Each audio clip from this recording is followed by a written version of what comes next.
basic element of nature, and it is the main source of life in our Earth. It covers 70% of the Earth's surface, but actually it represents 0.05% of Earth's total mass. The total volume of water present in the Earth is near about 1.386 billion cubic kilometer, 333 million cubic miles. Out of this volume, 97.5% is salt water and 2.5% is fresh water. Only 0.03% of fresh water is present as a liquid form in the Earth. It provides life, eases out heat, drains harmful substances, and mediates many day-to-day works. Today's topic is water cycle. The water cycle, also called the hydrologic cycle, it's a continuous process that includes 5 steps. These are evaporation, condensation, precipitation, runoff, and population. Now we will learn with an example. Evaporation. The water cycle starts with evaporation. It is a process where water at the surface turns into water vapor. Water absorbs heat energy from the sun and turns into vapors from the water bodies, like the oceans, the seas, the lakes and the river bodies.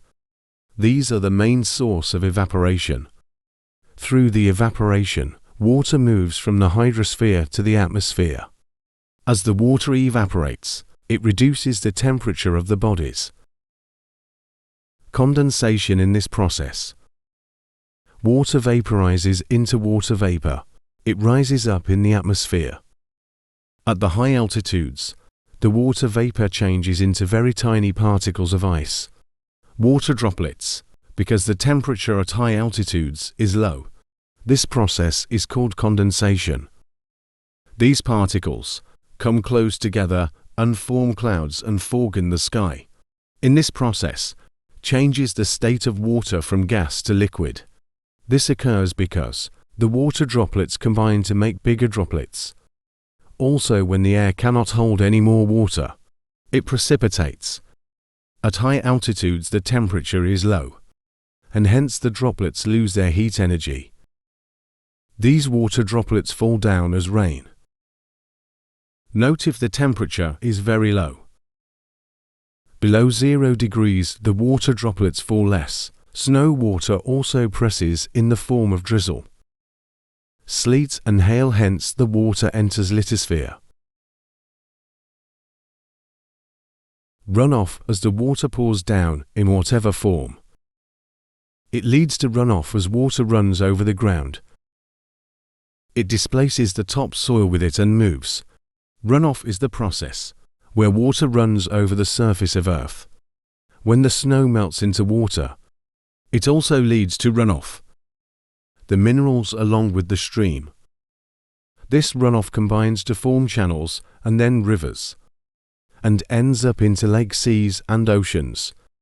Here the water enters hydrosphere. Population. Sometimes this water turns into groundwater, or water that is soaked up into the ground. This process is called population. Water flows downward under the layers of the soil, and then it starts again. Thank you, friend, for watching this video. And don't forget to subscribe our channel. Let's grow up, never stop your learning.